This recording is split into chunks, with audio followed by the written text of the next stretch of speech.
Bonjour, tous les mercredis à 13 h sur Twitch, je vous parle d'un film sorti le jour même, que je suis allé voir dans la matinée.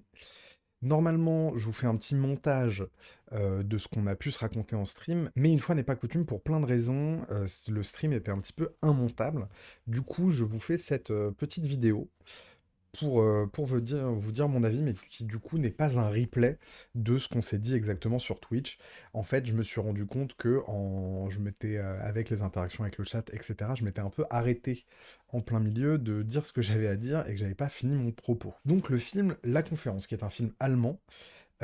qui raconte la conférence de Wannsee, qui est un événement historique qui s'est réellement passé en 1942 et qui était une réunion de SS et de hauts dignitaires nazis pour un petit peu organiser la solution finale, c'est-à-dire le génocide des Juifs, c'est-à-dire la Shoah. Il s'agissait de l'organiser un petit peu d'un point de vue pragmatique, d'un point de vue concret. Et donc le film La Conférence retrace ce moment de l'histoire de l'Allemagne avec un procédé un petit peu particulier, puisque c'est un film à huis clos d'une part, et qui se veut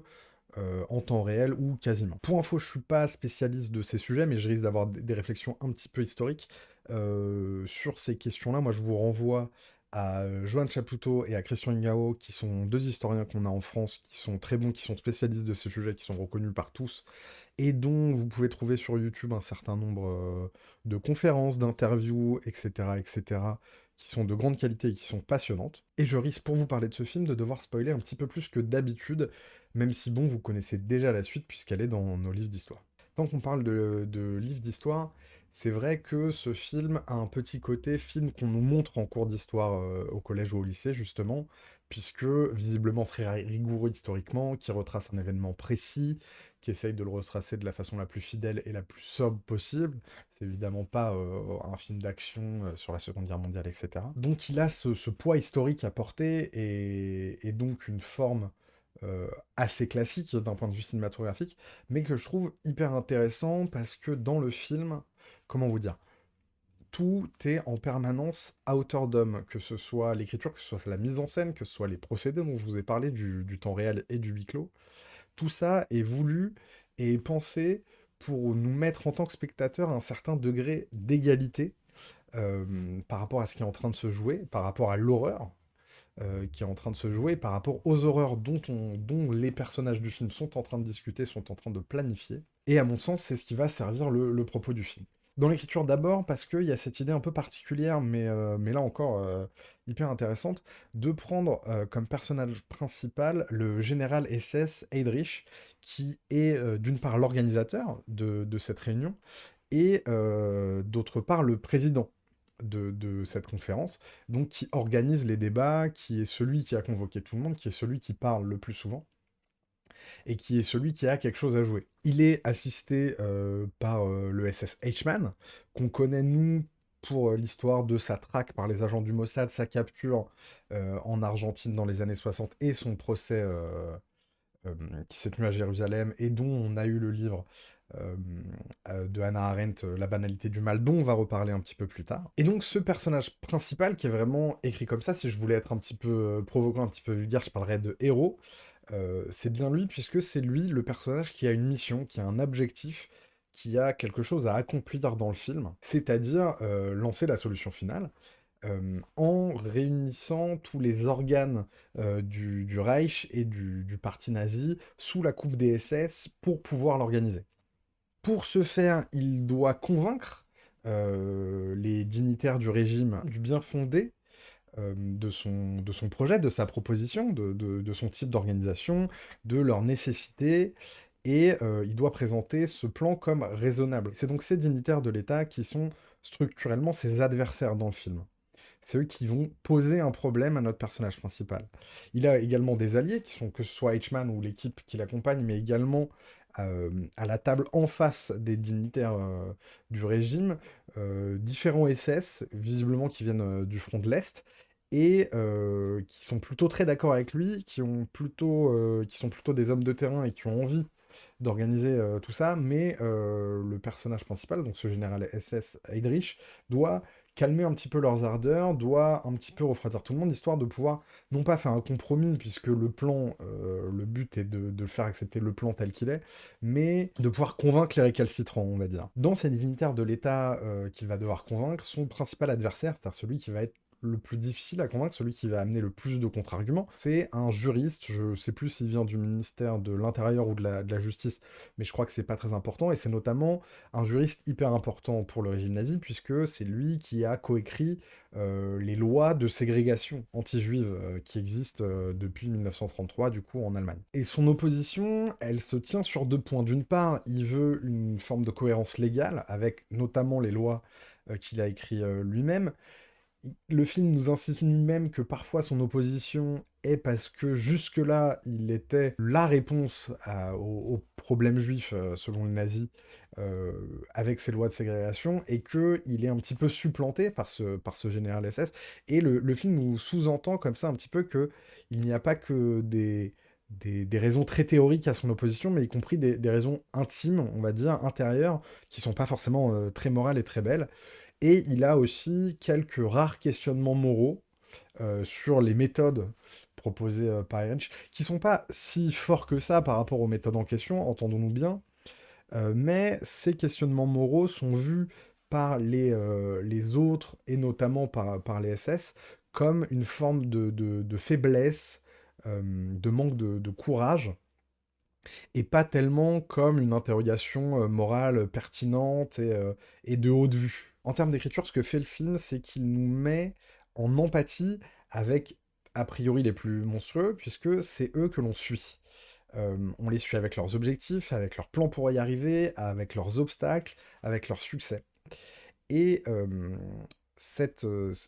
idée de choisir ce camp-là, ces personnages-là, comme héros, encore une fois je force le trait, mais en tout cas comme personnage principal de l'histoire qu'on est en train de nous raconter, c'est un choix qui est évidemment pas anodin. Le personnage principal, il nous est presque, d'une certaine façon, présenté comme un égal par rapport à nous, les spectateurs, c'est-à-dire qu'on peut le comprendre, on peut comprendre ses motivations, on comprend bien qu'est-ce qui l'agace chez tel ou tel, on comprend bien à quel point il stratégise en amont pour se dire, tiens là je vais avancer tel pion, je vais avancer tel argument, ce qui me permettra ensuite d'avancer ceci et tout ça. On voit aussi que parfois il est contrecarré et on voit sa réponse, son détournement, son agilité à convaincre et à installer le discours qu'il a envie d'installer. Et tout ça, on le voit de son point de vue. C'est toujours lui que l'on suit, en tout cas quand c'est pas lui qu'on suit, on suit d'autres SS. On ne suit jamais indépendamment de la conférence les dignitaires que je vous ai présentés comme des plus ou moins adversaires, entendons-nous, on n'est pas en train de dire que c'est des opposants aux nazis, hein. C'est tout autant des nazis que les autres, c'est juste dans la circonstance de cette conférence qui sont les adversaires du général SS. Parce que dans la façon dont le film nous fait des temps réels, il y a quelques pauses dans la conférence, mais chacune de ces pauses n'est pas traitée comme une ellipse, mais on voit le général, par exemple, retourner dans son bureau pour parler avec une seule personne, pour lui dire, tiens, là, ce serait bien que tu joues tel rôle, ou parler avec ses conseillers pour se dire, ah, là, il va falloir réagir comme ça, etc. Et donc, y compris hors de la conférence, on est dans ce camp-là, on est avec lui. Ce qui peut paraître normal, puisque c'est le personnage moteur, hein, du film, puisque c'est lui qui est à l'origine de la réunion et qui la préside,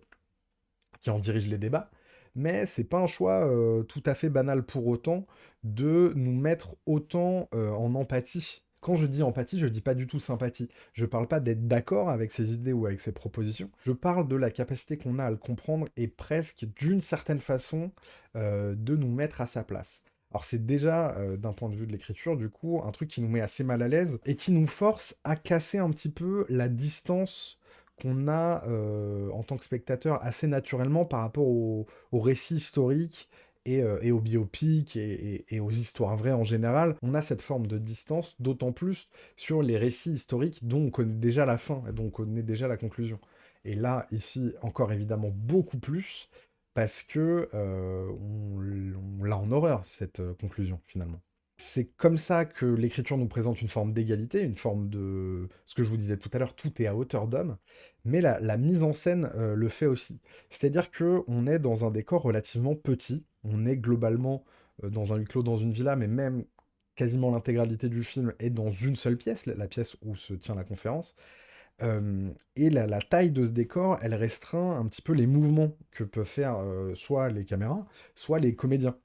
Donc on va avoir une mise en scène très minimaliste, très sobre, très posée, sur pied, avec des plans extrêmement fixes, et dont la dynamique va plutôt venir du montage, parce qu'on a un montage assez élégant, assez intelligent et assez rapide finalement. On ne pose pas des très longs plans sur un seul personnage qui dure comme ça,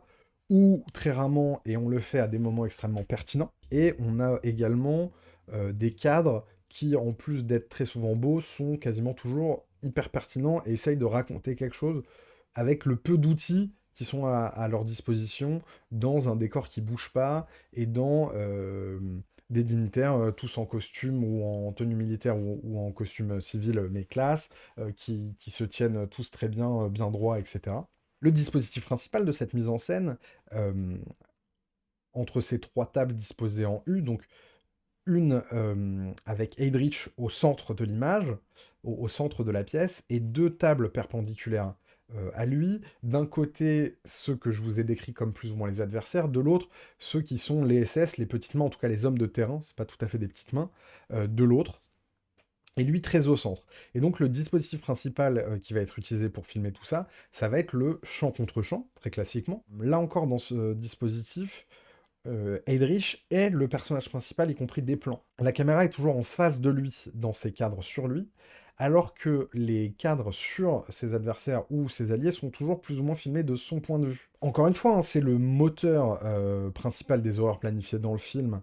et commises par la suite par le régime nazi, mais c'est aussi le centre du film d'un point de vue narratif, comme je vous l'ai expliqué, et là d'un point de vue de l'image. C'est de fait le personnage que l'on suit, et si j'avais envie de forcer un petit peu le trait, c'est le personnage du côté de qui on est en tant que spectateur. On y est évidemment forcé par le dispositif, et ça nous met évidemment mal à l'aise, mais encore une fois, c'est un choix qui a sa pertinence et qui n'est pas anodin. Le reste de la mise en scène, pour le dire simplement, donc le procédé du huis clos et le temps réel sont évidemment hyper cohérents, puisque la conférence s'est véritablement passée en moins de 2 heures et s'est passée dans une seule salle, évidemment. Mais ils servent surtout à nous montrer la banalité concrète, presque administrative, de la mise en branle de la solution finale et de nous en transmettre euh, la réalité et la normalité, au moins pour ces nazis-là. Quand je vous dis que tout est à hauteur d'homme, par ce que je viens de vous expliquer, je pense pour moi que c'est pour raconter deux choses. Alors d'une part, on connaît le concept de Hannah Arendt, dans son livre La banalité du mal, alors qu'elle a développé en suivant le procès Eichmann, donc à Jérusalem dans les années 60, et elle qui s'attendait à voir juger un monstre cruel et sanguinaire, a été extrêmement surprise de découvrir un genre de fonctionnaire médiocre et sans morale qui ne faisait qu'obéir aux ordres. Alors encore une fois, ça se nuance beaucoup parce qu'en fait c'est la défense d'Eichmann et historiquement on a prouvé qu'il a pris sa part, y compris théorique, dans l'organisation, mais Eichmann c'était vraiment le coordinateur général de la solution finale, si on peut dire les choses comme ça. C'est réellement ce qui s'est passé. Et donc, Hannah Arendt, elle a développé ce concept de la banalité du mal qu'on a tendance à comprendre peut-être à tort, peut-être en simplifiant un peu trop, mais comme ce rapport à l'autorité, à suivre les ordres, à la hiérarchie, etc., qui serait, lui, la source et le moteur des horreurs qu'on est capable de commettre, du côté inhumain des actes que l'on commet, euh, qui se seraient justifiés simplement par leur banalité et leur organisation hiérarchique, autoritaire, et où chacun n'a que l'impression de suivre les ordres qu'on lui donne, et donc ne se pose pas particulièrement de questions sur ce qu'il est en train de faire et pourquoi. On comprend souvent, probablement à tort, je ne suis pas un spécialiste, de la banalité du mal, que l'horreur vient précisément de l'autoritarisme et du système de hiérarchie et d'obédience, etc. On peut penser évidemment au parallèle que fait Johan Chapoutot entre les logiques d'organisation des arcanes nazies et celles du managériat moderne. Mais d'après moi, le film s'arrête pas tout à fait là. C'est-à-dire qu'il nous montre tous ces personnages comme des antisémites convaincus, dont la base intellectuelle et théorique amène à voir ce qu'ils appellent la question juive comme un problème qui ne demande qu'à trouver une solution, qu'importe ce qu'elle est finalement, par tous les moyens quelque part. Quand on écoute, on lit Christian Ingrao qui a beaucoup travaillé sur les cadres théoriques des dignitaires et des intellectuels nazis et, euh, et de la justification intellectuelle des actes qui ont été faits, y compris en amont, on découvre que les années 30 en Allemagne, on a une certaine logique idéologique qui veut que le fait que les races, les ethnies, les peuples, quel que soit le mot qu'on met derrière, soient naturellement et biologiquement euh, en compétition pour leur survie, et notamment à travers le territoire. Ce qu'on appelle souvent, nous en France, qu'on traduit souvent comme espace vital, Johan Chapoutot dit qu'on pourrait aussi le traduire comme biotope, c'est-à-dire avec une notion vraiment plus biologique que philosophique, et d'écosystème nécessaire, et en pensant l'organisme qui doit survivre comme l'échelle d'une nation et qui doit s'étendre, etc. Et avec une justification scientifique. Dans ce système de pensée nazie, il y a évidemment des hiérarchisations raciales, dont les juifs sont tout en bas et sont vus par les nazis comme des parasites qui ne vivent pas indépendamment, mais vivent au crochet d'autres peuples et finissent par les ronger et les détruire de l'intérieur. Et le film nous montre cette cohérence intellectuelle-là. C'est-à-dire que c'est pas simplement des petits fonctionnaires à qui Himmler ou Hitler a donné un ordre et ils se butent bêtement à essayer de l'appliquer, c'est aussi des SS convaincus avec le système théorique, l'idéologie qui va avec, et qui sont littéralement convaincus qu'ils sont en train de faire la bonne chose, la chose pertinente, la chose efficace, la seule chose pour la survie du peuple allemand. Alors évidemment que c'est une horreur, et évidemment que c'est atroce, mais le fait que le film nous montre qu'ils sont convaincus et qu'ils sont cohérents avec leur propre système de pensée dépasse un petit peu la simple banalité du mal pour nous montrer que c'est la généralisation de leur pensée raciale qui a inévitablement conduit à l'horreur. Or, à l'heure où en Allemagne, en France, en Europe, dans le monde occidental, plus généralement, les idées d'extrême droite montent partout, c'est pas tout à fait anodin que le film raconte ça. C'est-à-dire, nous raconte, à partir du moment où on a intégré comme normal cette base théorique, ces horreurs, qui en sont directement les conséquences, sont normales aussi, d'une certaine façon. Voilà, c'est tout ce que j'avais à vous dire sur la conférence qui est, malgré son sujet compliqué, un film avec beaucoup de qualité. Vous pouvez me retrouver donc tous les mercredis à 13h sur Twitch, sur la chaîne Léox qui respire, pour parler d'un film sorti le jour même. La semaine prochaine, on parlera de Beau is Afraid, le dernier film de Harry Astor. Salut, ciao.